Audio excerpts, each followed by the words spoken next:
Hello বন্ধুরা, good morning. আজকে হচ্ছে রবিবার, অনেক দিন বাদে আমি আবার ব্লগ করা শুরু করলাম।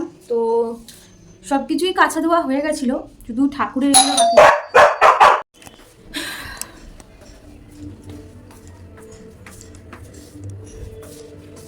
Feeling very exhausted and not very good.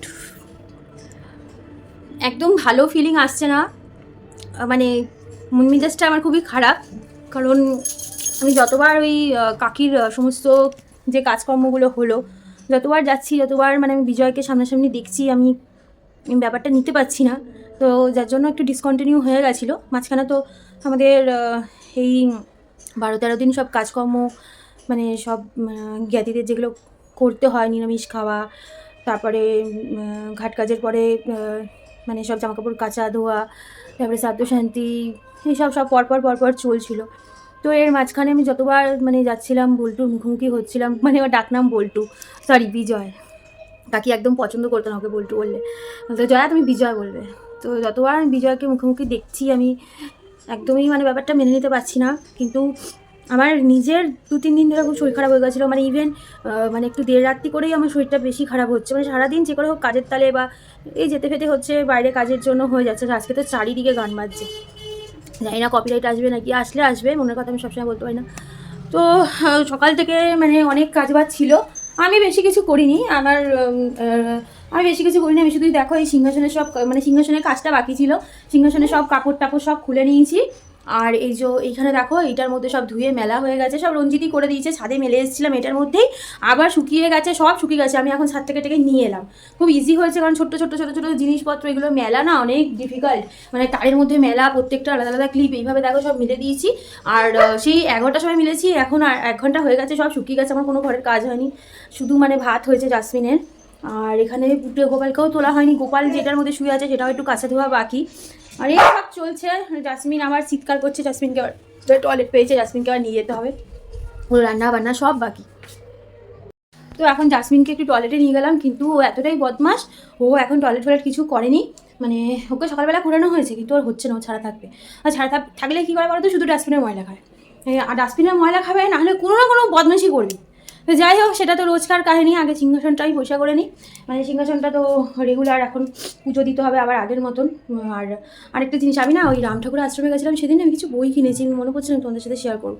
বইটা এখন আমার মানে নিজেরই পড়া হয়নি। তো আজকে রোববার, জানো তো রোববার দিনটা না মানে আগের মতন আর কিছুতেই হচ্ছে না। মানে আগে তো মানে বিয়ের আগে একরকম রুটিন ছিল, সেটা তো সম্ভব না কোনো মতে, সেটা জানি। মানে সম্ভব হয় যদি মেয়েরা বাপের বাড়ি চলে যায়, কিন্তু আমার তো সেরকম কোনো উপায় নেই। বাপের বাড়িতে গিয়ে মানে থাকার কোনো ব্যাপারই নেই এরকম, মানে বিয়ের পর থেকে এরকম খুব কমই হয়েছে আমি বাপের বাড়িতে গিয়ে থেকেছি। যাই হোক, সেরকম হলে খুব ভালো হতো, 2-4 দিন থাকতে পারতাম, কিন্তু সেরকম কোনো উপায় নেই। যাই হোক, আর যেটা উপায় নেই সেটা ভেবে লাভ নেই। তো আজকে আমার খুব ইচ্ছে করছিলো যে কোথাও যাই, একটু কোনো নিরিবিলি জায়গায় বসি, একটু বইগুলো নিয়ে যাই, বসে বসে পড়ি। বা কোনো উপর ইচ্ছা করে কতগুলো হাতের কাজের জিনিস কিনে রেখেছি। আগে না আমি এরকম টাইম পেলেই হাতের কাজের জিনিস নিজে ঘরে DIY করতাম। বিয়ের আগের থেকেই আমার এগুলো অভ্যাস, পুরোনো জিন্স কেটে, পুরোনো বাবা দাদার জামা কেটে বা কিছু একটা আমি করতাম, ভালো লাগতো। অনেকটা সময় কেটে যেত, নিজের মতন আমি নিজে থাকতে খুব ভালোবাসতাম, নাহলে ডায়েরি লিখতাম। তো আজকে আমার খুব ইচ্ছা করছিল ওই রকমভাবে দিনটা কাটাতে। কিন্তু তারপরে আবার মনে পড়লো যে এই ঠাকুরের কাজটা তো পুরো বাকি, এটা তো আমাকে না করলে আমি মানে কিছুতেই কিছু এগানো যাবে না। একদম ঠাকুরের পুজো টুজো সব বন্ধ হয়ে পড়ে আছে। তো এনাদের দায়িত্বটা আগে, মানে পরে আমার দায়িত্ব, পরে মানে আমার খেয়াল খুশির কাজ। তো আগে, এখন কটা বাজে, অনেক বেলা হয়ে গেছে, দাঁড়াও দেখে বলি কটা বাজে। আমার মানে কথাবার্তা শুনে বুঝতে পারছি আমার শরীর খুব খারাপ, 12:30টার মতন বেজে গেছে। এখন এগুলো আমি তাড়াতাড়ি করে মানে পরিষ্কার করবো, একটুখানি ধোয়া মোছা করে, শান্তির জল দিয়ে দিচ্ছি, ধোয়া মোছা আরেকবার করবো বলে একটু গঙ্গা জল ছিটিয়ে সব ধোয়া কাপড় জামা পেতে ঠাকুরটাকে একটু বসিয়ে খেতে দিয়ে দিই। তারপরে ভাতটা বসানো হয়েছে, ভাতটা মেয়েকে বলবো নামিয়ে দিতে, তারপর আমি শুধু চিকেনটা রান্না করবো। আর আজকে ইচ্ছা আছে যে একটুখানি মানে একটা বেলা যেহেতু এই ঘরোয়া কাজে এটা সেটাই কেটে যাবে, তো আরেকটা বেলা একটু নিজের মতন কাটানোর ইচ্ছা আছে আমার। তো জানি না কতটা কি করতে পারবো, কারণ অনেক কিছুই ভাবছি, কিছু হয়ে উঠছে না। আর কত জিনিস কেনা আছে আমার, মানে একটা একটা করে দেখো, তুলি, রং, তারপরে তোমার তোমার মল্লি ক্লে, আরও কত কিছু ঘরে আমার টুকিটাকি সব ইয়েগুলো সব আছে, যে বলে না কি বলে জাঙ্ক কিছু আইটেমস আছে, সেগুলোতে অনেক কিছু করার ইচ্ছা করছে, কিন্তু টাইমই পাচ্ছি না। আর আমি তো এখন আরও দুটো জিনিসে আমি যুক্ত হয়েছি, সেটা আমি তোমাদের ব্লগ দেখতে থাকো, বলবো। একদম টাইম পাচ্ছি না, এই জন্য মনে হচ্ছিলো রোববারে কোনো রান্নাবান্না করবো না, কিচ্ছু করবো না, সকালবেলা উঠে শুধু একটুখানি ফ্রেশ হয়ে চা ফা খাই, একটু ফ্রেশ হয়, একটু নিজের মতন বেরিয়ে যাবো। কিন্তু সেটা তো এখন এই সপ্তাহ সম্ভব না। তো দেখি পরে কি করি না করি, বাইরে গেলে তো তোমাদেরকে অবশ্যই জানাবো। মানে তোমরা, আজকে তো 26শে জানুয়ারি, হ্যাঁ আজকে আবার 26শে জানুয়ারি, মানে এখনও অবধি আমাদের কোনো পিকনিক হয়নি, মানে কোনো কিছুই অনেক 23 জানুয়ারি চলে গেল, তারপরে আজকে 26শে জানুয়ারি। তো ইচ্ছা তো অনেক কিছু হচ্ছে, প্ল্যানিংস আছে আপকামিং ডেজে, তো জানি না কতটা কি করতে পারবো, মানে যেতে পারবো।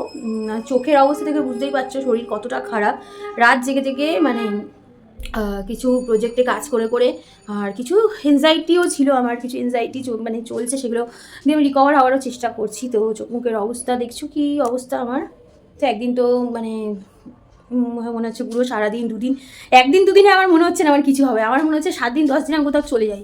আর সত্যি বিশ্বাস করো আমার কাছে সেই মানে একা কোথাও চলে গিয়ে 7 দিন 10 দিন কোনো একটা মানে টুরিস্ট স্পটে যাবো, থাকবো, সব কিছু আমি ম্যানেজ করার মতন আমার স্টেবিলিটি আছে, আমি ম্যানেজ করে নেবো। কিন্তু ওই যে রঞ্জিত বলবে হ্যাঁ একা যাবে, মেয়ে বলবে আমাদের নিয়ে তোমার এত সাহস, তুমি একা চলে গেছো, এই জন্য। আর আমাদের এই মধ্যবিত্ত ঘরের মেয়েগুলো কি একা যেতে পারে? কিন্তু আমার খুব ইচ্ছা করছে কয়েকদিন ধরে দূর কোথাও একটু ব্যাগ ফ্যাগ প্যাক করে নিজের মতন 2 দিন 4 দিন বেরিয়ে যাবো, শুধু আইডি কার্ডটা থাকবে আর আমার এটিএম কার্ডটা থাকবে আর আমি থাকবো, আর আমার এনজয়মেন্ট থাকবে, কোথাও দূরে চলে যাই 4-5 দিন ঘুরিয়ে টুরে তারপর আসি। আমার একটা আত্মীয়র বাড়ি আছে পুরো পাহাড়ি এলাকায়, ওটা হচ্ছে উত্তরা উত্তরপ্রদেশ নাহলে উত্তরাখণ্ড, আমি ভুলভাল বলছি। ওইটা হচ্ছে ইয়ের দিকে, চিত্রকূট, ওইখানে পুরো পাহাড়ি এলাকা, নদী, যেটা আমার ভীষণ প্রিয়। বছর আগে মানে একবার করে ওখানে যেতাম, এরকম দিন ছিল, আর গেলেই তো 10 দিন 15 দিন ওখানে থাকতাম, খুব ভালো লাগতো। ওইখানের পরিবেশটা এত সুন্দর এত সুন্দর, মানে যারা ওখানে যাবে না বা যারা যারা বুঝতে পারবে না, ওখানের একটা হাওয়ায় একটা জাদু আছে, খুব ভালো লাগে। পাহাড়ি এলাকা, অনেক বছর হয়ে গেছে পাহাড়ে যাই না। তার ওইখানে আমাদের মানে আমার দাদাদের সব ধাম আছে, তো ওইখানে ওটা একটা বিশাল একটা ট্যুরিস্ট স্পট নন বেঙ্গলিদের। তো এখানে আমার দাদাদের ধাম আছে, তো থাকা খাওয়ার কোনো চিন্তা নেই, পুরো যে এলাকাটা পুরো নিরামিষ, ওখানে মাছ মাংসের কোনো ব্যাপার নেই। আর ওখানে নদী আছে, নদীতে সন্ধ্যা আরতি হয়, এত সুন্দর লাগে ওগুলো দেখতে। নদীতে কত রকম রিচুয়ালস হয়, যাদের নতুন বাচ্চা মানে হয়েছে ঘরে বা বিয়ে হয়েছে, নদীতে নানান রকম রিচুয়ালস চলতেই থাকে, ওইগুলো বসে বসে দেখা, সন্ধ্যা আরতি দেখা, গরমা গরম একদম জিলেবি রাবড়ি দিয়ে খাওয়া, মানে সকালবেলা উঠেই শালপাতার মধ্যে, দারুণ ওই ব্যাপারগুলো, মানে দারুণ লাগার। ওখানে মানে বাঁদর ভর্তি, একটু যদি এদিক ওদিক হয়েছে বাঁদর হাত থেকে নিয়ে সব চলে যাবে, ওই একটা মনের মধ্যে ভয়, সারাক্ষণ এদিকে আবার ঘোরার শেষ নেই। আমি তো এক মুহূর্ত ঘরে থাকতাম না, মানে এক মুহূর্ত আমাকে ঘরে কেউ রাখতে পারতো না, এখানে চলে যাচ্ছি ওখানে চলে, আর আমার দাদাদের না জিপ আছে, তো ওই জিপে করে করে পাহাড়ের ওপরে চলে যাচ্ছি, ঘুরছি ফিরছি, এর বাড়ি ওর বাড়ি তার বাড়ি, মানে কি বলবো। আর আমার দাদারা তো শুধু আমাকে মানে খচাতো, মানে মাছ যেহেতু মানে অ্যাভেলেবেল না, হ্যাঁ মছলি খায়গা এরকম বলে গেলো, মছলি কে লিয়ে তুমকো তকলিফ হো রা এসা, এরকম করে করে বলতো। আর না আমার কোনো অসুবিধা হচ্ছে না, ওই গরমা গরম জিলিপি রাবড়ি দিয়ে সকালবেলা, আর অরহর ডাল দিয়ে পালং শাক, কি নানান রকমের শাকের রান্না, নানা রকম ভেজিটেবলস, পনির, ঘি, তো ওখানে মানে কি বলবো, একদম দেশি গরুর ঘি মানে খাওয়াচ্ছে দিন রাত, মানে ওরা 10 দিন 15 দিন থাকলে আমার গাল পালগুলো ওরা লাল লাল হয়ে যেত আমার। আমি যখন কলকাতায় আসতাম বলে কী রে তুই কী করেছিস রে, সবাই গাল নিয়ে, গালগুলো ফোলা ফোলা ছিল আমার ছোটোবেলা, গালগুলো এরকম করতে বলে তোর গাল লাল লাল হয়ে গেছে, তুই কী খেয়েছিস, এরকম করতো সব আমার, মানে একটু যারা বড় দাদা কাকা ওরকম যারা একটু বড় ছিল, এরা কী খেতিস বল, আর ওই কথাগুলো আজকে খুব মনে হচ্ছে আমার, তাই এত বক বক করছি। তো চলো পুজোর কাজটাকে সেরে নিই, বক বক তো চলতেই থাকবে। তো মেয়ের জন্য কিছু কিছু জিনিস তো কেনা হয়েছে, ব্যাগটা কেনা বাকি ছিল, তো ব্যাগটা আমি কিনে নিয়ে এসেছি, এখনও ইউজ করা শুরু করেনি, দেখছোই প্যাক আছে। তো এটা একটা খুব সুইট কালার, আর আমাদের এই রাসুনি বাজার দিয়েই কিনেছি, খুব ভালো পেয়ে গেছি জিনিসটা, খুব অ্যাফোর্ডেবল রেঞ্জে আমি এটা পেয়েছি। আর আমি এই টাইপেরই মানে ব্যাগ, মানে একটু কমফোর্টেবল বেশি হবে ওর জন্য, সেরকমই সবসময় খুঁজি, মানে আমার চয়েসটা একটু অন্যরকম, মানে মানে হুটপাট আমি কিনি না, অনেক বছর পরে ওর ব্যাগটা কিনলাম, 2-3 বছর মনে হয় আগের ব্যাগটা ব্যবহার করলো, এখনও ব্যাগটা ঠিক আছে, কিছু খারাপ হয়নি সেরকম। দুটো চেন কেটে গেছিলো, আমি ঠিক করে রেখেছি। ওই ব্যাগটাও খুব ভালো আছে, ঘুরিয়ে ফিরিয়ে নেবে। অনেক বছর ধরে একঘেয়ে ও ব্যাগ ব্যবহার করছে, তো ওই ব্যাগটা ওকে ওর দাদু মানে কেনার টাকা দিয়েছিলো, আমরা চয়েস করে কিনে নিয়ে এসেছি। আমাদের বাপের বাড়ির থেকেও ওকে দেওয়া হয়েছে। সেগুলো কি কি মানে পরে তোমাদেরকে আমি একটা ভিডিওতে শেয়ার করে দেবো।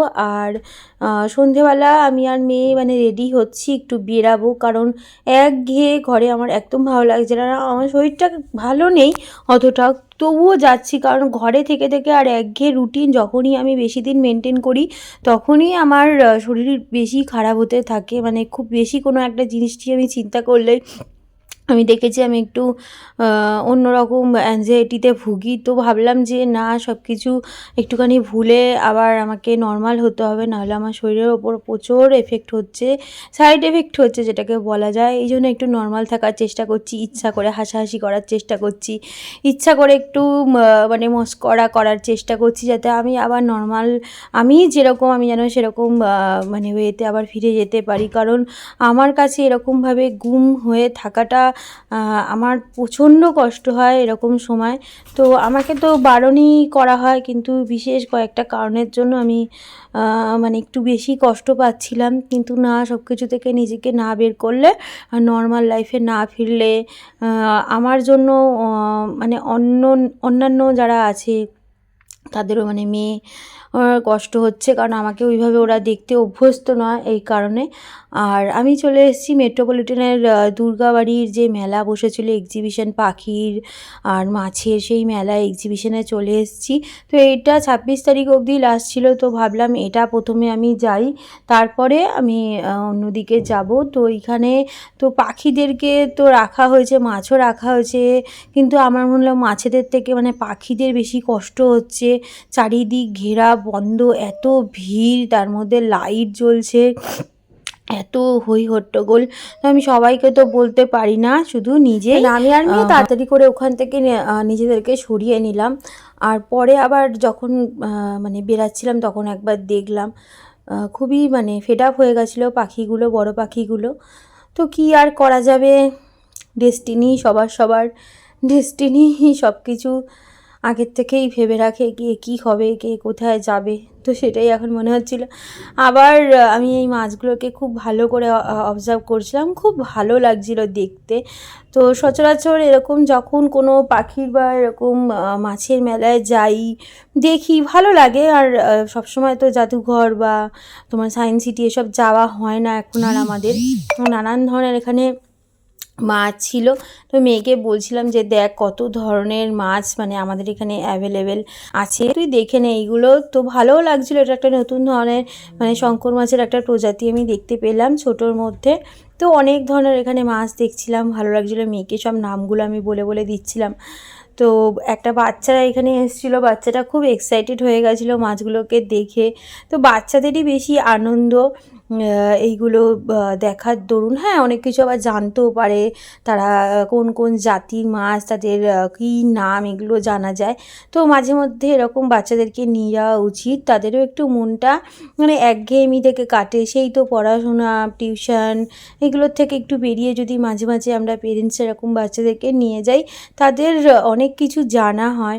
তো আমি ছোটোবেলা থেকে মানে মেয়ের ছোটোবেলা থেকে সবসময় চেষ্টা করেছি মেয়েকে মানে যখনই সময় পাবো কোথাও না কোথাও নিয়ে যাব, নতুন কিছু মানে জানার জন্য, দেখানোর জন্য। তো আগে তো প্রচুর এরকম নিয়ে যাওয়া হতো, কম বেশি সপ্তাহে সপ্তাহে তো আমরা যেতামই। কিন্তু এখন সবারই বিজি শিডিউল, মেয়েও বড় হয়ে গেছে, মেয়েরও পড়ার চাপ, এই জন্য সবসময় যাওয়া হয় না। কিন্তু যখনই আমি সুযোগ পাই এরকম মেয়েকে নিয়ে বেরিয়ে যাই। রঞ্জিত তো সবসময় টাইম পায় না। তো দুর্গা মন্দিরের এখানে বসে একটুখানি চা আর চিকেনের যে স্টিকগুলো আমরা কিনে খেলাম ওখান থেকে। গোপালের জন্য, সাইবাবার জন্য কিছু জিনিস কিনেছি। তারপর আমরা চলে এসেছিলাম সুভাষ মেলায়। তো সুভাষ মেলায় এসে সত্যি বলছি মানে একদম ভালো লাগছিল না, মনে হচ্ছিল না এটা আর আমাদের সুভাষ মেলা রয়ে গেছে। তো এটা আর আমাদের সেই সুভাষ মেলা নেই যেটাকে ছোটোবেলা থেকে আমরা মানে উপভোগ করেছিলাম। আমার একদমই ভালো লাগছিল না, ইভেন আমার মেয়েরও ভালো লাগছিল না। ভিড়ের জন্য বলছি না, জানি না কে কতটা বুঝতে পারবে। এটা আমাদের সুভাষ মেলা, যেটা আমরা ছোটোবেলা থেকে দেখে এসেছি, সেটা আর নেই। সমস্ত জায়গায় পরিবর্তন হচ্ছে, সময় খুব খারাপ। আগামী দিনে এইটুখানি বলতে পারি যে এই যে সময়টা, এই যে আমরা যা দেখতে পাচ্ছি, এই আগামী দিনগুলো অনেক ভয়ানক হতে চলেছে। আর আমি কি বলবো, আমি একা ভাবনা চিন্তা করে কিছুই হবে না, সবাইকে জাগরুক হতে হবে।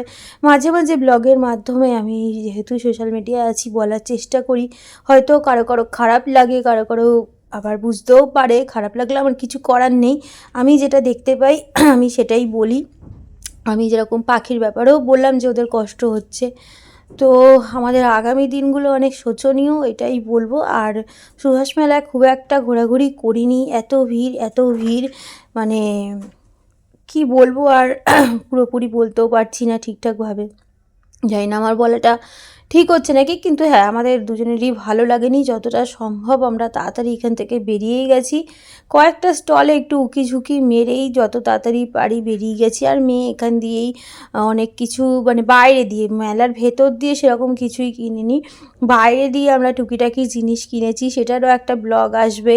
তো একজন তোকে খুব জোরে ধাক্কা মেরেছে, একটা মহিলা খুব জোরে ওকে ধাক্কা মেরে চলে গেছে, সেটাই ও আমাকে বলছে। তো আমি ওকে বললাম যে তোকে যদি ধাক্কা মারে তুইও ধাক্কা মারবি, তুই কেন চুপ করে থাকবি? হ্যাঁ, একটা মানুষ ভুল করে ধাক্কা মারা আর একটা ইচ্ছে করে ধাক্কা মারার মধ্যে একটা পার্থক্য থাকে, আর এটা খুব বেশি এই মেলার মধ্যে হচ্ছে। তো এই জন্য ভালো লাগেনি। যা যা কিনেছি পরের ব্লগে তোমাদেরকে দেখাবো।